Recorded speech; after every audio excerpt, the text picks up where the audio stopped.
तो जी बिस्मिल्लाहिर्रहमानिर्रहीम। बच्चों आज हम करने लगे हैं क्वेश्चन नंबर 4 8th क्लास का एक्सरसाइज 3.1 का। ठीक है जी 3.1। अच्छा सबसे पहले क्वेश्चन क्या कहता है the shadow of a pole measure from the foot of the pole is 2.8 metre long. ठीक है, एक पोल है कहता है और उसका साया है। शेडो क्या होता है? साया। Shadow of a pole measured from the foot of the pole, अगर हम लोग उसके फुट से, यानी कि फर्स्ट किया ये आपके पास एक पोल है, ये पेन है, इसका शेडो बनेगा। ठीक है, तो इसका जो शेडो बन रहा है मिसाल के तौर पे शायद बन ही रहा है, आप शायद विजिबल होके देख ही रहे हो। जैसे ये पोल है और आप देख रहे हैं ये इसका शेडो है। ठीक है ना, इसी तरीके से कोई रियल में कोई आपके पास एक पोल है और उसका कोई शेडो बन रहा है आपके पास। ठीक है, कहता है if the distance from the tip of the shadow to the tip of the pole is 10 metre then find the length of the pole. अच्छा मैं अभी आपको समझाता हूं इसको। देखो क्या करना है आपने। सबसे पहला आपने काम करना है कि एक पोल बनाए। पोल का मतलब क्या होता है? खंबा। ठीक है जी, कोई भी आपने खंबा बना लिया, कोई भी शक्ल दे दें इसकी। ठीक है, कोई लाइट लगी हुई है इसके ऊपर, फर्ज किया कोई बल्ब शब लगा हुआ है। ठीक, ओके। शेडो ऑफ द पोल, अब जारी बात है कि जो सूरज कहीं यहां पे होगा, ठीक है ना, तभी इसका शेडो जो है वो बनेगा। ले जी, वो कहता है जो शेडो है ना, द शेडो, ये शेडो है, इसका शेडो नीचे बनेगा ना, ये शेडो है। शेडो का मतलब साया। ठीक है, the shadow of a pole measure from the foot of the pole, वो कहता है इसका जो शेडो है ना, अगर यहां से लेके यहां तक उसका फुट, ये पोल का फुट, यानी कि पोल का फुट मतलब पांव उसका यहां जहां पे वो फिक्स है, वहां से लेके यहां तक जो है ना शेडो, वो कितना बता रहा है? 2.8 मीटर लॉन्ग, 2.8 मीटर। ठीक है, ये हो गया शेडो की जो है ना टोटल लेंथ, ये बता रहा है। फिर कह रहा है अगर the distance from the tip of the shadow to the tip of the pole, ये देखो ये टिप है ना पोल की, जहां से शेडो बन रहा है, वो कहता है कि यहां से यहां तक जो है ना आपके पास कितना है? 10 मीटर लॉन्ग, 10.5 मीटर लॉन्ग है। Find the length of the pole, ये हमने निकालनी है, इसकी लेंथ कितनी है? Question mark. ठीक है, अच्छा इसकी शक्ल कुछ ये तो होगी, मैंने आपको समझाने के लिए आपको पोल बना के दिखा दिया या कुछ। अच्छा, तो आपके पास जो इसकी फिगर है ना वो ये बन जाएगी इस तरह की। ठीक है, तो साया आपके पास बन गया 2.8 मीटर। ठीक है जी, इसकी जो टिप से लेके शेडो तक फासला उसने खुद बता दिया 10.5 मीटर है, और लेंथ हमने निकालनी है इसकी यहां से। तो मैंने आपको पिछली अगर क्वेश्चंस आपने मुझसे सीखे हैं तो मैंने आपको क्या बताया था कि आपने यहां पे क्या रखना है? ए, यहां पे आपने रखना है बी, और यहां पे आपने क्या रखना है? सी। और ये जो एंगल होगा आपके पास क्या होगा? 90 का। अच्छा, फिर मैंने आपको बताया था कि बड़े ए के सामने आपने लिख देना है छोटा ए, बड़े सी के सामने आपने लिख देना छोटा सी, बड़े बी के सामने आप लिख देना छोटा बी। ये भी मैंने आपको पिछले प्रीवियस क्वेश्चंस के अंदर सारा बता चुका हूं। अब हम यहां लगाएंगे using Pythagoras theorem, using Pythagoras theorem. किसके बराबर होता है? Hypotenuse square equal to base का स्क्वायर प्लस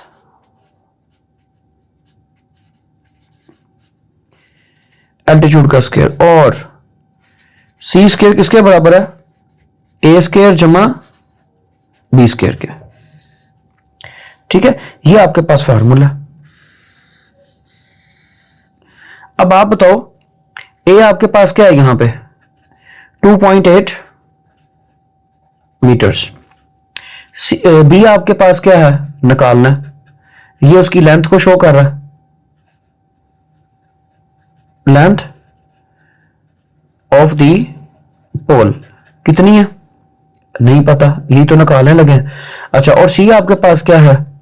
10.5 मीटर्स। इसकी वैल्यू पुट करते हैं, सी की जगह आ जाएगा आपके पास 10, सॉरी यहां आ जाएगा आपके पास 10.5 मीटर का स्क्वायर, ए आ जाएगा आपके पास 2.8 का स्क्वायर, बी आ जाएगा आपके पास, बी ही रहने दें, तो 10.5 मल्टीप्लाई बाय 10.5 किसके बराबर आ गया जी आपके पास 110.25, ठीक है। फिर 2.8 का स्क्वायर, 2.8 मल्टीप्लाई बाय 2.8 तो आपके पास आ जाएगा 7.84, बी स्क्वायर वैसे का वैसी। अच्छा, इसको उठा के इधर लेके आए तो 110.25 है, ये माइनस हो जाएगा ना यहाँ पे आके, 7.84 इक्वल टू किसके बराबर है आपके पास बी स्क्वायर के। तो जरा देखें 110.25 माइनस 7.84, तो ये आ गया आपके पास बी स्क्वायर इक्वल टू 102.41। अब यहां पे हमें आंसर दे रहा है बी स्क्वायर, अच्छा जो कि लेंथ है, हमें तो चाहिए बी, तो क्या करेंगे अंडर रूट ले लेंगे, 102.41 अंडर रूट लें तो आपके पास आ जाएगा बी, तो अंडर रूट लें जरा इसका 102.41, ये आपके पास आ गया 10 आपके पास आया 119, राउंड ऑफ करेंगे तो ये बन जाएगा 12 मीटर्स, ये मैंने राउंड ऑफ करके आंसर निकाला इसका, ठीक है। तो बी यहां पे क्या है लेंथ ऑफ द पोल, तो यहां पे आप लिख भी सकते हैं कि लेंथ ऑफ द जो पोल है वो किसके बराबर है 10.12 मीटर्स के, ये आपके पास इसका आंसर आ गया। अच्छा, अब हम चलते हैं क्वेश्चन नंबर 5 की तरफ। क्वेश्चन नंबर 5 क्या कहता है आपको, क्वेश्चन नंबर 5 कहता है if A B C are the length of the sides, ठीक है, और of the sides of triangle, then tell which of the following triangles are not right angle triangle. अच्छा देखें, राइट एंगल ट्राइंगल क्या होती है, राइट एंगल ट्राइंगल ये होती है कि इसका एक एंगल जो होता है ना वो किसके बराबर होता है बच्चों 90 के, तो उसको हम क्या बोलते हैं right angle triangle. Right angle triangle किसको कहते हैं, जिसका ट्राइंगल का एक एंगल जो होता है वो किसके बराबर होता है बच्चों 90 के, ठीक है। अब हमने ये प्रूफ करना है कि क्या ये राइट एंगल ट्राइंगल है या नहीं, देख लेते हैं। आपके पास इसका जो पहला पार्ट है ना वो है आपके पास ए किसके बराबर है जी 6 के, बी किसके बराबर है 5 के, और सी किसके बराबर है 7 के। अच्छा, एक और बात है कि ये राइट एंगल ट्राइंगल साबित करने के लिए ना उसके अंदर साबित वो जो पाइथागोरस थ्योरम है, according to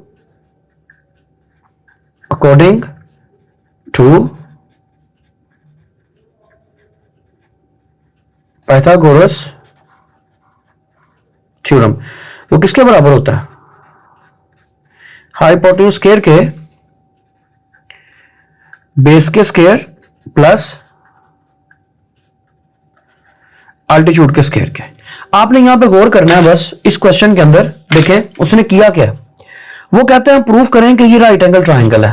right angle triangle में ना पाइथागोरस थ्योरम कहता क्या हमें, वो कहता है कि ये दोनों को ना स्क्वायर दोनों का स्क्वायर बेस और एल्टीट्यूड का जो स्क्वायर है ना ये अकेले के बराबर आना चाहिए, ठीक है।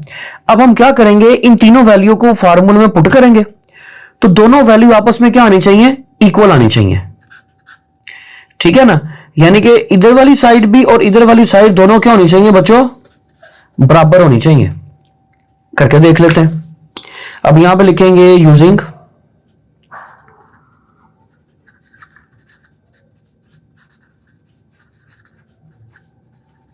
Pythagoras theorem,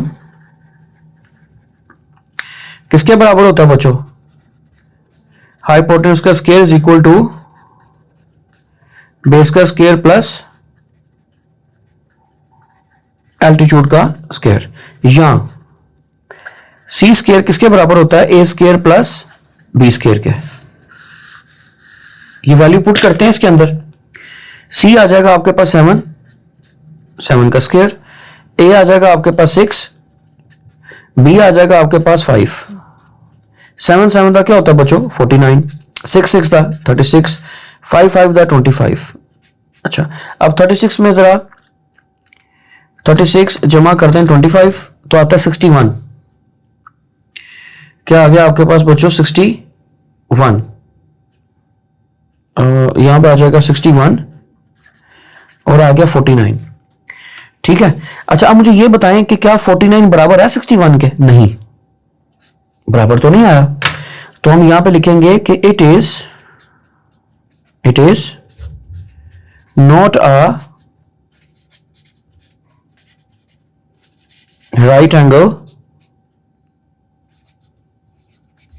triangle. ये तो आपका प्रूफ हो गया। अच्छा इसी तरीके से हम क्वेश्चन नंबर इसका पार्ट 2 यहीं कर लेते हैं, आई थिंक कि हो ही जाएगा। पार्ट 2 है आपके पास, इसका answer A is equal to है आपके पास 8 और बी है आपके पास 9 और सी है आपके पास 145।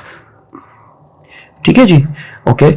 दोबारा से हम लिखेंगे, मैं इसी को यूज कर लेता हूं, इसी फार्मूले को। मैं दोबारा नहीं लिख रहा, पाइथागोरस थ्योरम दोबारा नहीं लिख रहा।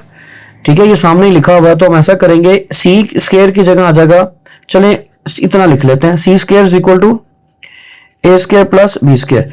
अब सी स्क्वायर की जगह आपने लिख देना है 145 है आपके पास, अंडर रूट का स्क्वायर हो जाएगा। ए आ जाएगा आपके पास 8 का स्क्वायर, बी आ जाएगा आपके पास 9 का स्क्वायर। ये कट गया, आपके पास आ गया 145। 8 का क्या होता है 64 और 9 का क्या होता है 81। ठीक है, अब देखो 64 जमा 81 आ गया 145 और ये भी 145। तो ये प्रूफ हो गया कि हाइपोटेन्यूज अकेला इन दोनों के स्क्वायर के बराबर आ रहा है। तो ये प्रूफ हो गया क्या कि it is a right angle triangle. लें जी, ये हो गया आपका। अब इसका मेरे ख्याल से हाँ जी तीसरा भी है, इसका आखिरी पार्ट कर लेते हैं, वो भी आसान ही है। देखिए इसका जो तीसरा पार्ट है आपके पास, ये है question number 5। Question number 5 part 3 क्या है जी आपके पास? ए है आपके पास 12,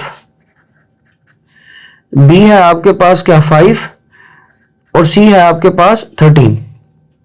तो हम यहां पे लिखेंगे यूजिंग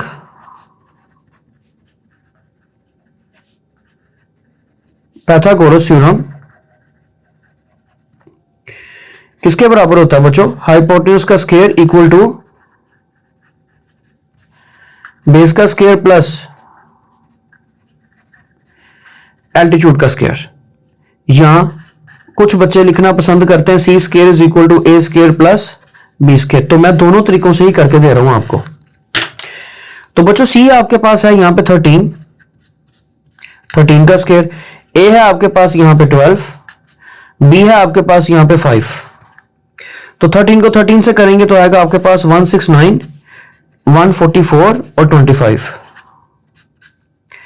तो 169 आ जाएगा और ये भी 169 आ जाएगा। हैंस प्रूव्ड कि जो हाइपोटेन्यूज है वो दोनों के स्क्वायर के बराबर आ रहा है। बिल्कुल ठीक है। तो क्या बोलेंगे हम?